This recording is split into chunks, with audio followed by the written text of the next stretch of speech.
If you're experiencing audio desync issues in Baldur's Gate 3, follow these simple steps to help resolve the problem. This guide will walk you through adjusting settings and troubleshooting common issues. Step 1. Check audio settings. Go to the game's audio settings menu and ensure that the audio output device is correctly set. Make sure the volume levels for music, effects, and dialogue are balanced. Step 2. Update audio drivers. Visit the website of your audio device manufacturer and download the latest drivers.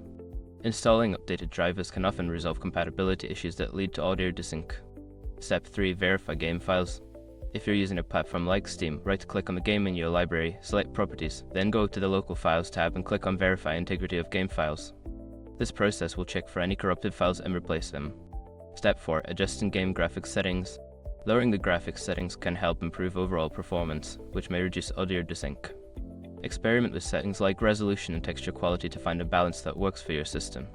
Step 5. Restart the game and system. Sometimes, simply restarting the game or your computer can resolve temporary glitches. Close the game completely, restart your system, and then launch the game again to see if the audio sync issue persists. By following these steps, you should be able to improve your audio experience in Baldur's Gate 3. If problems continue, consider reaching out to the game's support for further assistance.